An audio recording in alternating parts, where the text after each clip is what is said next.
High বন্ধুরা, আজ তোমাদের জন্য একেবারে নতুন ফাটাফাটি ভিডিও নিয়ে চলে এলাম। আশা করি শেষ অবধি শুনলে তোমাদের খুবই ভালো লাগবে। তাহলে চলো বন্ধুরা। আমার নাম আবির চ্যাটার্জি। আমি মুম্বাইতে চাকরি করি। টাকা পয়সার অভাব কোনোদিনই ছিল না। আমার উচ্চতা 5 ফুট 10 ইঞ্চির মতো ছিল, শারীরিক গঠন মাঝারি। আমার বউয়ের নাম সুদীপ্তা। ওকে দেখলে মনে হয় আকাশ থেকে কামদেবী নেমে এসেছে। ওর উচ্চতা 5 ফুট 7 ইঞ্চি। ওর গায়ের রং পুরো দুধে আলতার মতো। আকর্ষণীয় ফিগার, চোখ দুটো পটলচেরা, ঠোঁট দুটো পুরো কমলালেবুর কোয়ার মতো, চুল স্ট্রেইট এবং সিল্কি, দাঁতগুলো সাদা ঝকঝকে, গাল দুটো লাল আপেলের মতো, নাকটা তীক্ষ্ণ বাঁশ পাতার মতো। ওর এখন 21 বছর বয়স। আমরা বিয়ের আগে 7 বছর প্রেম করেছি। আমি বিয়ের আগে কোনোদিনই ওকে ছোঁয়ার চেষ্টা করিনি, শুধু বাড়ির লোকের থেকে লুকিয়ে ঘুরতে নিয়ে যেতাম। তখন আমার হাত ওর হাতে, কোলে মাঝে মাঝে বসে যেত। এর থেকে বেশি কোনোদিন কিছু হয়নি। তবে আমি ওর কাছে গেলে একটা হীনমন্যতায় ভুগতাম, কারণ আমার শরীরটা মাঝে দুর্বল দেখা দিত। কিন্তু ও যখন বলতো ও আমার মুখের দিকে তাকিয়েই সারাটা জীবন কাটিয়ে দিতে পারবে, আমার মনটা আনন্দে ভরে যেত। আমি আজ যে ঘটনাটা বলবো সেটা আমাদের জীবনকে ছিন্ন বিচ্ছিন্ন করে দিয়েছিল। আমাদের সবে 3 মাস হয়েছে বিয়ে হয়েছে, কিন্তু কোনো মেলামেশা হয়নি। কারণ আমি মুম্বাইতে কাজ করতাম, আর আমার ফুলশয্যার পরের দিন জরুরি প্রয়োজনে আমায় অফিস জয়েনও করতে হয়েছিল। আমার অফিসের বন্ধুরা আমার কানের কাছে ঘ্যান ঘ্যান করেছে হানিমুনে যাওয়ার জন্য। অবশেষে পুরীতে 10 দিনের জন্য হোটেল বুক করলাম, আর জগন্নাথ এক্সপ্রেসের এসি কামরায় যাওয়া আসার টিকিট কাটলাম। সময়ের 1.5 ঘন্টা আগেই আমরা হাওড়া স্টেশনে পৌঁছে গেলাম। দুজন দুটো সুটকেস নিয়ে ধীরে ধীরে প্ল্যাটফর্ম 7-এর দিকে এগোতে লাগলাম। আমি জিন্সের জামা প্যান্ট আর সুদীপ্তা লাল রঙের সিফনের পাতলা দামি চুড়িদার পরেছিল। আমি খেয়াল করলাম স্টেশনের প্রতিটি লোক ওর দিকে তাকাচ্ছে, কেউ মুখের দিকে, কেউ শরীরের দিকে।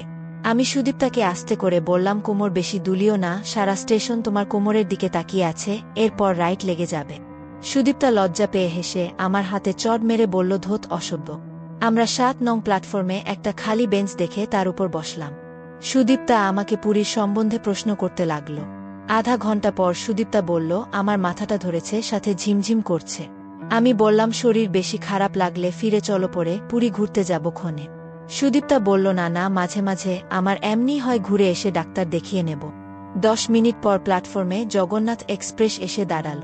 আমরা ট্রেন এ উঠে আমাদের কামরার সামনে গিয়ে দেখলাম ভেতর থেকে দরজা বন্ধ। তবে নক করতেই ভেতর থেকে দরজা খুলে দেওয়া হলো। আমি আমার স্ত্রীকে নিয়ে আর আমাদের দুটো ব্যাগ নিয়ে ভেতরে ঢুকলাম। দেখলাম কামরার একদিকের উপর আর নিচের দুটো সিট খালি রয়েছে। নিচের সিটটা জানলার দিকে, তাই আমার বুকে বসিয়ে দিলাম, আর ব্যাগগুলো সিটের মাঝখানে রেখে আমি দরজার দিকে বসলাম। আমার বুকে বললাম, টিকিটটা ঠিকঠাক আছে কিনা একবার চেক করে নিতে। সুদীপ্তা মানে আমার বউ বলল যে সব ঠিক আছে। এবার আমি উল্টো দিকের সিটে বসা লোক দুটোকে লক্ষ্য করলাম। দুজনেরই মাথায় কাঁচা পাকা চুল। দুজনের চেহারাই মনে হলো বেশ বলিষ্ঠ ও পেশিবহুল। ওদের মধ্যে একজন ছিল ফর্সা, আর আরেকজনের রং ছিল একটু কালো। তবে দুজনেই মনে হলো আমার চাইতে 2 ইঞ্চি বেশি লম্বা। ফর্সা লোকটার সঙ্গে আমার চোখাচোখি হওয়াতে একটু সৌজন্যমূলক হাসি হাসল, তারপর হাত বাড়িয়ে বলল, আমি ডে রঘু সান্যাল, আর ইনি ডে সেলিম ইকবাল। আমি বললাম, আমার নাম সমীর ব্যানার্জি, আর ও আমার বউ সুদীপ্তা। আমি একটু ঘাট ঘুরিয়ে দেখলাম আমার বউ সিটে হেলান দিয়ে চোখ বুজে আছে। আমার বউকে কোনো রকম ডিস্টার্ব না করে আমি আমার ব্যাগ থেকে একটা ম্যাগাজিন বের করে দেখতে রইলাম। আমি দুজনের দিকে আর চোখে দেখলাম, যদিও লোক দুটো বয়স্ক, তবু যথেষ্ট বলশালী। আমি সুদীপ্তার হাত ধরে নাড়া দিয়ে বললাম, সুদীপ্তা চলো এক কাজ করি, তুমি একটু হেল্প করো, বড় সুটকেসটা ধরে উপরের সিটে আপাতত তুলে দিই। আমি খেয়াল করলাম সুদীপ্তার চোখ দুটো হালকা লাল হয়ে আছে। আমি আন্দাজ করলাম ওর হয়তো ঘুম পেয়েছে। আমার কথা শুনে সুদীপ্তা সিট থেকে উঠে পড়ল, আর আমি নিচে সিটের নিচে থেকে বড় ভারী সুটকেসটা নিয়ে একটু উঁচু করে ধরলাম। তারপর সুদীপ্তাও একটা দিক ধরে সুটকেসটা আরও উপরে তুলতে থাকল। আমরা দুজনে ধরাধরি করে তুলে সুটকেসটার একটা কোণা উপরের সিটের উপর ঠেকালাম। সুটকেসটা যথেষ্ট ভারী থাকায় আমরা তলা থেকে সেটাকে ঠিকমতো আপার সিটের উপরে রাখতে পারছিলাম না। আমি তখন বুকে সেটাকে তলা থেকে ধরে থাকতে বললাম, আর আমি সিটের উপরে ওঠার জন্যে ছোট্ট সিঁড়িটার দিকে এগিয়ে গেলাম। সুটকেসটা ধরে থাকার জন্যে সুদীপ্তা একটু বেঁকে দাঁড়িয়েছিল, আর ওর হাত দুটো উপর দিকে তোলা ছিল। আমি এরপরে উপরের সিটে উঠে গিয়ে বড় সুটকেসটা ঠিক করে রাখার চেষ্টা করতে থাকলাম।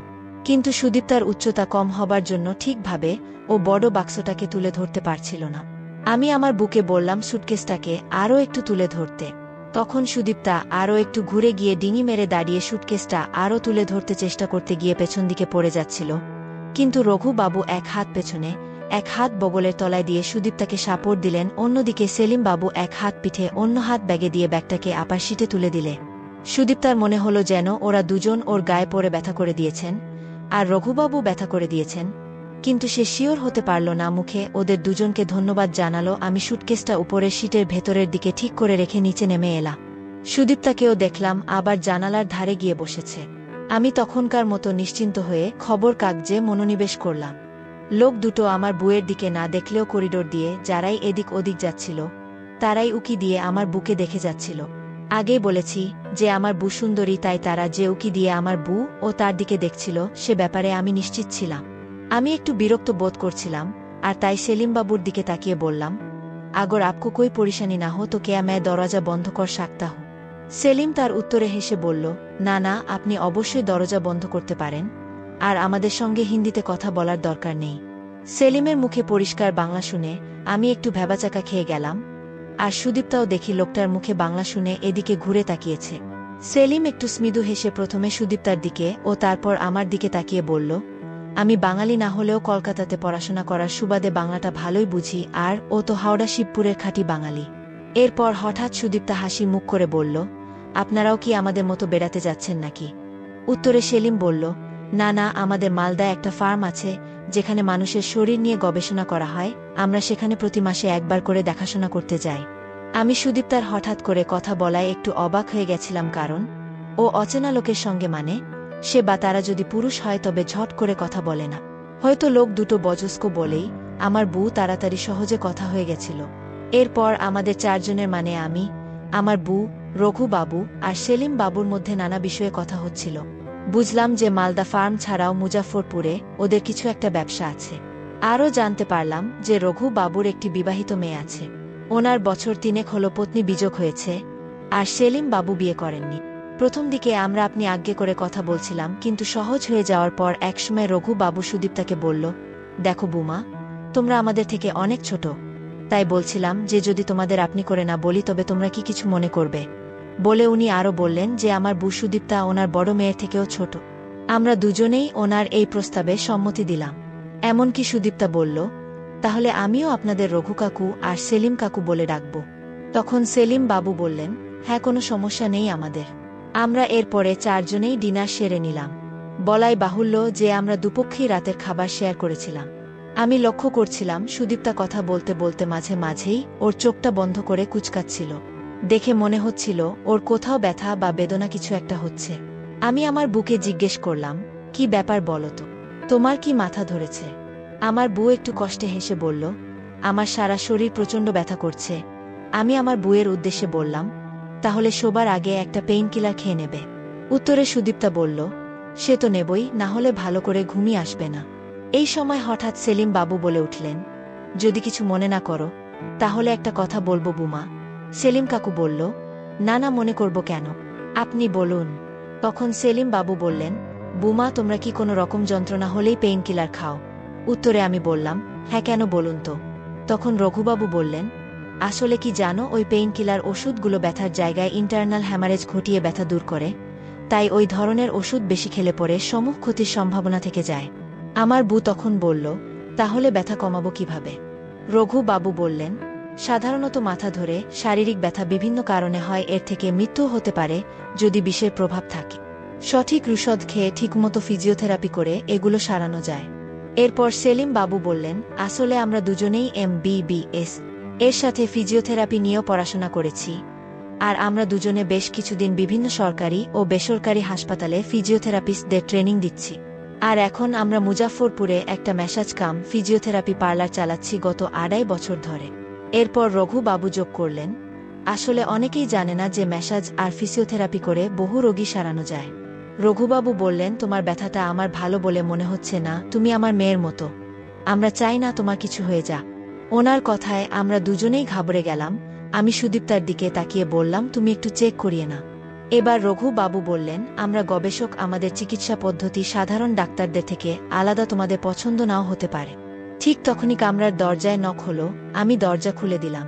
তিনজন পুলিশ ও চেকার কামরায় ঢুকে রঘু বাবু ও সেলিম বাবুর টিকিট চেক করল। এরপর চেকার আমাদের টিকিটগুলো চেক করে পুলিশ নিয়ে বেরিয়ে গেল। যাওয়ার সময় বলে গেল, এই পুরো কম্পার্টমেন্টে আমরা চারজনই শুধু আছি, একটু সাবধানে থাকবে। রঘুবাবু কামরার দরজা বন্ধ করে সিটের তলা থেকে একটা হাফ বেড বার করলেন। তারপর সেটা সিটের মাঝে রেখে হাতল ঘুরিয়ে উঁচু করে সুদীপ্তাকে ওর উপর শুতে বললে। সুদীপ্তা বেডে শুতে রঘু সুদীপ্তার কোমরের তলায় এক হাত, ঘাড়ের তলায় অন্য হাত দিয়ে শূন্যে তুলে নিলেন। তারপর হাফ বেডে এমন করে শোয়ালেন যাতে একদিকে মাথা অন্যদিকে পাটা ঝুলে থাকে। তারপর দুজনে দুদিকে সিটে বসলেন। হাফ বেডটা স্ট্যান্ডের ওপর ঘুরিয়ে সুদীপ্তার মাথা রঘুবাবুর দিকে, পা সেলিম বাবুর দিকে করলেন। তারপর Raghu heart beat, blood pressure, চোখ, জিভ ইত্যাদি চেক করলেন। তারপর সুদীপ্তাকে বললেন, তোমার শরীরে রক্ত ঠিকমতো বইছে না, রক্ত জমাট বাঁধার লক্ষণ দেখা যাচ্ছে, এই কারণে শরীর খারাপ লাগছে। এরপর আমার দিকে তাকিয়ে বললেন, ওর তাড়াতাড়ি চিকিৎসার দরকার, না হলে মৃত্যু হতে পারে। আমার মাথায় যেন বাজ পড়ল। আমি বললাম, আপনারা কিছু করতে পারবেন না ডাক্তার বাবু। আমার কথায় ওরা পরস্পরের দিকে তাকিয়ে মুচকি হাসলেন। তারপর বললেন, ওর ঔষধের সাথে মেসেজের দরকার, আপনার আপুই নেই তো? আমি মাথা নেড়ে সম্মতি জানালাম। এরপর রঘু বাবু তার ব্যাগ থেকে একটা ইনজেকশন বার করে সুদীপ্তার ডান হাতে দিলেন। এবার সেলিম বাবু বললেন, তাহলে বুমা এবার এদিকে সিটে এসে বসো, আমরা ম্যাসাজ শুরু করি। এই বলে দেখলাম সেলিম বাবু জানলার দিকে সরে বসলেন, আর রঘু বাবু দরজার দিকে সরে গিয়ে দুজনের মাঝখানে আমার বুয়ের বসার জন্য জায়গা করে দিল। সুদীপ্তা একটু ইতস্তত বোধ করে ওনাদের মাঝখানে গিয়ে জড়স্থ হয়ে বসল। ও তখন আমার দিকে, মানে সামনের দিকে মুখ করে বসেছিল। সেলিম বাবু বললেন, বুমা তুমি রিল্যাক্স করে আমার দিকে ঘুরে বসো। সুদীপ্তাকে দেখলাম একটু বিরক্ত হলো, কিন্তু কিছু না বলে সিটের ওপর ডান পা তুলে সেলিম বাবুর দিকে ঘুরে বসল। এরপর সেলিম বাবু ওনার ডান হাতটা তুলে আস্তে করে দুটো আঙ্গুল দিয়ে আমার বুয়ের কপালটা ম্যাসাজ করতে শুরু করলে। আমার মনে হলো যে মুহূর্তে উনি আমার বুয়ের কপালটা ছুলেন, সুদীপ্তা যেন একটু কেঁপে উঠল। আস্তে আস্তে দেখলাম সেলিম বাবু দুটো আঙ্গুলের সঙ্গে বুড়ো আঙ্গুলটাও ম্যাসাজ এর কাজে ব্যবহার করছেন, আর সুদীপ্তাও দেখলাম চোখ বুজিয়ে ম্যাসাজ উপভোগ করছে। আরও ৫-৭ মিনিট পরে রঘু বাবু বেশ আদর মাখা স্বরে ডাকলেন, বুমা। আর সুদীপ্তাও বেশ তৃপ্তি আর জড়ান গলায় বলল, হুম, কি বলছেন? রঘু বাবু একই গলায় বললেন, মাথা ব্যথা কমেছে। সুদীপ্তা আরও জড়ান গলায় বলল, হুম, একটু। রঘু বাবু বললেন, মনে হচ্ছে তোমার মাথার শিরায় ঠিকমতো রক্ত বইছে না, তার জন্যই ধরেছে। আচ্ছা, তোমার ঘাড়েও কি ব্যথা করছে বুমা? উত্তরে সুদীপ্তা আদুরে গলায় বলল, হ্যাঁ, তা একটু করছে। রঘু বাবু বললেন, আচ্ছা, দেখি কি করতে পারি। এই বলে দেখলাম উনি এগিয়ে এসে সুদীপ্তার ঘাড়ে ম্যাসাজ করতে শুরু করলে। ঘাড়ে রঘু বাবুর আঙ্গুলের ছোঁয়া পেতেই সুদীপ্তা দেখলাম শিউরে উঠল। কিন্তু দেখলাম রঘু বাবু ক্রমশ ওনার ম্যাসাজ করার পরিধি বিস্তৃত করছেন, আর সুদীপ্তার নিঃশ্বাসও ক্রমশ জোরে আর দীর্ঘ হয়ে উঠছে। আমার মনটা এক অজানা আশঙ্কায় কেমন যেন কেঁপে উঠল।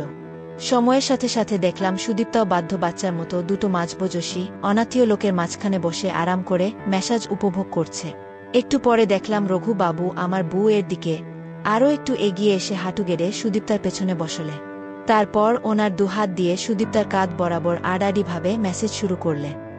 একবার ম্যাসেজের পরেই সুদীপ্তার মুখ থেকে আরামদায়ক আয় শব্দ বেরিয়ে এলো।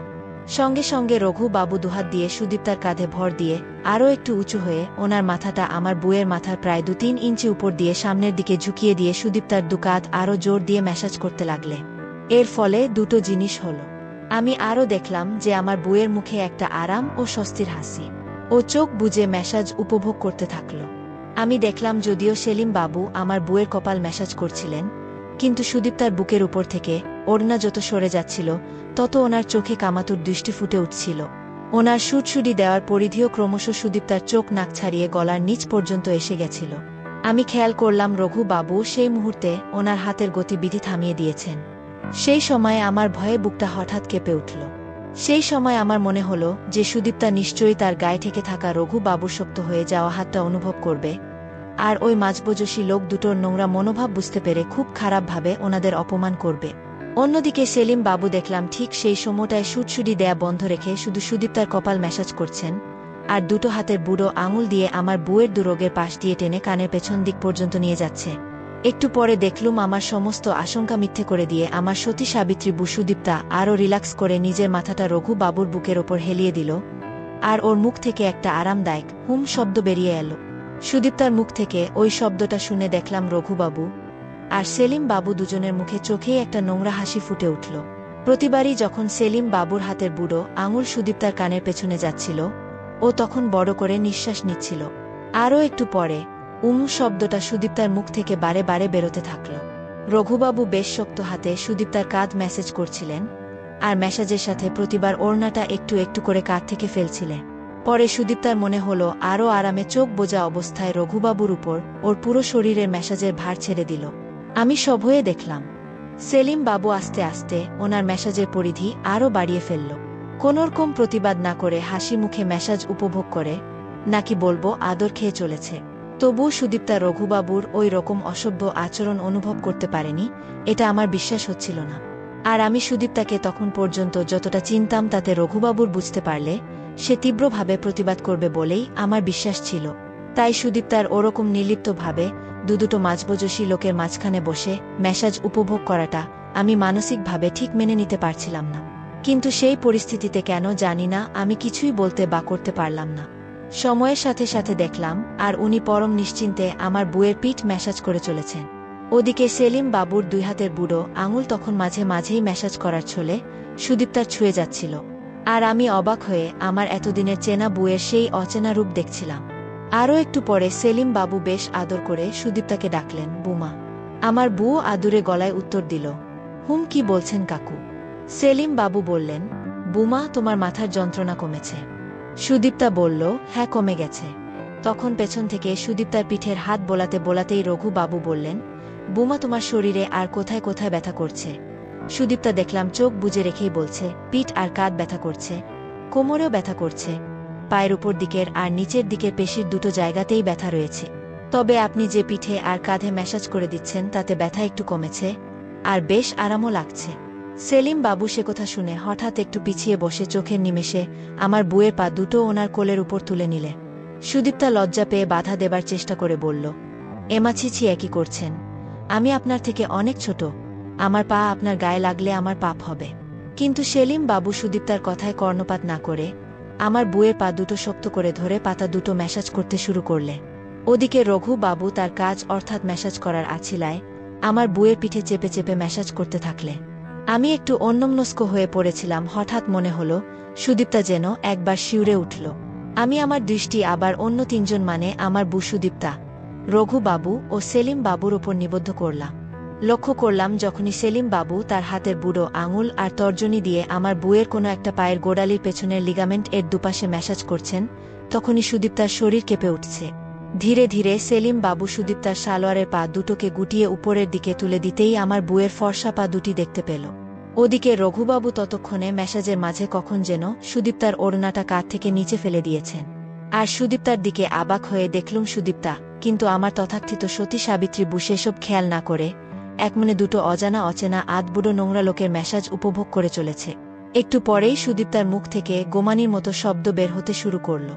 আস্তে আস্তে লক্ষ্য করলাম রঘুবাবু আর সেলিমবাবু দুজনের মুখেই তখন ফুটে উঠেছে কার্যসিদ্ধির নোংরা হাসি। বেশ কয়েক মিনিট পরে হঠাৎ ঘটনার আকস্মিকতায় প্রথমে সুদীপ্তা হতভম্ব হয়ে গেলেও কয়েক মুহূর্ত পরেই পা টেনে সরিয়ে নেবার চেষ্টা করল আর বলল, ইস, এমা, ছিছি, একই করছেন? না না, ওরকম করবেন না।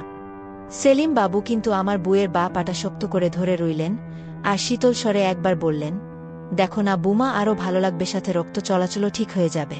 এই বলে উনি আবার সুদীপ্তাকে ম্যাসাজের কাজে মগ্ন হয়ে পড়লেন। সুদীপ্তাও দেখলাম একটা বড় দীর্ঘশ্বাস ফেলে হাল ছাড়ার ভঙ্গিতে চোখ বুজে রঘু বাবুর উপর নিজেকে ছেড়ে দিয়ে চুপ করে রইল। কিন্তু দৈত্য আক্রমণের মুখে বেশিক্ষণ চুপ করে থাকা তার আর হল না। অল্প পরেই বাকি কাজ শেষ করল। আমার চোখের সামনে দুটো আধবুড়ো লোক আমার বুয়ের শরীর নিয়ে ম্যাসাজ করার ছলে নোংরা খেলা খেলছে, আর তা বুঝতে পেরেও আমি প্রতিবাদ না করে উল্টে নিজেই মাথা গরম করে ফেলেছি। সত্যি নিজের উপর নিজের রাগ হচ্ছিল। বাধ্য হয়ে ঠিক করলাম যে যা হবে পরে দেখা যাবে। আমি দেখি এই হারামি বুড়ো দুটো আমার বুয়ের সঙ্গে কতটা নোংরামি করতে পারে। হঠাৎ যখন সেলিম বাবু আমার বুয়ের ডান পায়ের বুড়ো আঙুল ম্যাসাজ শেষ করে তার পাশের আঙুলটা ম্যাসাজ শুরু করলেন, সুদীপ্তা সহসা সোজা হয়ে বসল আর পা দুটো টেনে নিয়ে জড়ো করে বলল, না, আর ম্যাসাজ করতে হবে না, আমার ব্যথা বেশ কমে গেছে। ঘটনার আকস্মিকতায় ওরা দুজন একটু যেন ঘাবড়ে গেল। তবে রঘুবাবু খুব তাড়াতাড়ি সম্বিত ফিরে পেয়ে বললেন, বুমা, ম্যাসাজের ফলে তোমার শরীরে কি কোনো অস্বস্তি হচ্ছে? আমার বউ সে প্রশ্নের কোনো জবাব না দিয়ে বলল, আমার আর ম্যাসাজ লাগবে না। তবে রঘুবাবু হাল না ছেড়ে বললেন, কিন্তু বুমা, তোমার কোমরের ব্যথার তো কিছুই করা হলো না। উত্তরে মনে হলো সুদীপ্তা একটু বিরক্ত হয়েই বলল, না না, আমার আর ম্যাসাজ দরকার নেই। তখন সেলিম বাবু বললেন, আচ্ছা বুমা, ম্যাসাজ করার জন্য তোমার কি কোনো অসুবিধা হচ্ছে? উত্তরে সুদীপ্তা একটু চুপ করে থাকলো, তারপর বলল, না না, ঠিক আছে, আমার আর ম্যাসাজ দরকার নেই। কিন্তু রঘুবাবু ছাড়ার পাত্র নন, উনি বললেন, না বুমা, তোমার নিশ্চয় কিছু অসুবিধা হচ্ছে, না হলে হঠাৎ এরকম ভাবে নিজেকে সরিয়ে নিলে কেন? উত্তরে আমার বউ সুদীপ্তা শুধু আস্তে আস্তে বলল, না না, ঠিক আছে, আর ম্যাসাজের দরকার নেই। কিন্তু রঘুবাবু বেশ জোর দিয়ে বললেন, না বুমা, নিশ্চয় কিছু হয়েছে, তুমি বলতে চাইছ না। আমি হঠাৎ দেখলুম রঘুবাবুর চোখ দুটো কেমন যেন চকচক করে উঠল। উনি স্মৃদু হেসে বললেন, আচ্ছা বুমা, তুমি কি কাজ করতে চাচ্ছা? হঠাৎ এরকম একটা সোজাসুজি অথচ ভীষণ রকম ব্যক্তিগত প্রশ্নটা শুনে সুদীপ্তার মুখ সত্যি সত্যি প্রথমে হা হয়ে গেল, আর আমি একেবারে অবাক হয়ে বাকরুদ্ধ হয়ে পড়লাম। কয়েক সেকেন্ড পরে দেখলাম আমার বুয়ের মুখ লজ্জায় একেবারে লাল হয়ে গেল, আর ও দুহাত দিয়ে ওর মুখ ঢেকে ফেলল। আরও দেখলাম সুদীপ্তার কান দুটো একেবারে লাল হয়ে আছে। রঘুবাবু হেসে বললেন, এই দেখো, এতে লজ্জা পাবার কি আছে? তুমি শুধু বলো। আমার বউ ওর মুখের থেকে হাত না সরিয়ে শুধু ঘাড় নেড়ে রঘুবাবুর প্রশ্নের সম্মতি জানাল। আমি আরও অবাক হয়ে গেলাম। তবে একটা ব্যাপারে স্বস্তি পেলাম, এই দেখে যে ঘটনার আকস্মিকতায় আমি নেতিয়ে গেছিলাম। এরপর সেলিম বাবু প্রায় সুদীপ্তার বাবার জায়গা নিয়ে শান্ত অথচ দৃঢ়স্বরে বললেন, এতে অস্বস্তিতে পড়ার কিছু নেই বুমা, আমরা ম্যাসাজ করার সময় বহু মহিলার ক্ষেত্রেই এটা হতে দেখেছি। মনে হয় অনেক মেয়েদের পায়ের গোড়ালি আর আঙুলের স্নায়ুর সঙ্গে উত্তেজনার কোনো সম্পর্ক থাকে। এটা অত্যন্ত স্বাভাবিক ঘটনা, আর উত্তেজনার কারণে ম্যাসাজ বন্ধ করা উচিত নয়, কারণ উত্তেজনা একটা স্বাভাবিক ব্যাপার, অনেকটা খিদে, ঘুম বা পেচ্ছাপ পাবার মতো। তাই তোমার কোমরের ব্যথা কমাবার ম্যাসাজ না করাটা একেবারে বোকামি হবে। এরপর রঘুবাবু বললেন, এই দেখো, বুমার লজ্জা এখনো গেল না। এই বলে উনি জোর করেই আমার বুয়ের মুখের উপর থেকে ওর হাত টেনে সরিয়ে দিতে চাইলে। সুদীপ্তাও চেষ্টা করছিল হাতটা না সরাতে, কিন্তু ও রঘুবাবুর বলের সঙ্গে পেরে উঠল না, ফলে রঘুবাবু সুদীপ্তার হাত দুটো ওর মুখের ওপর থেকে সরিয়ে দিতে সমর্থ হলে। কিন্তু আমি দেখলাম সুদীপ্তা চোখ বন্ধ করেই রেখে দিয়েছে, আর ওর মুখ লজ্জায় তখনও লালি হয়েছিল। তখন রঘুবাবু বললেন, আরে বুমা, বলে কেন তুমি লজ্জা পাচ্ছ? আরে দেখো না। কিন্তু এরপর রঘুবাবু সেলিম বাবু কঠিন কাজের বন্ধন থেকে মুক্ত হবার অপেক্ষায় ছিল। সুদীপ্তা কিছুটা অবাক হয়েই চোখ মেলে তাকাল। আমি দেখলুম আমার বুয়ের চোখে এক অবাক অথচ ভয় মিশ্রিত দৃষ্টি। ও যেন চোখে দেখেও বাস্তবটাকে ঠিক বিশ্বাস করতে পারছিল না। আমার বউ অন্য যে কোনো পুরুষ মানুষের সামান্য অভদ্রতাতেই ক্ষেপে লাল হয়ে যেত, সেই সুদীপ্তাই দুটো সম্পূর্ণ অপরিচিত মাঝবয়সী লোক জোর করে মেসেজের কাজ করল।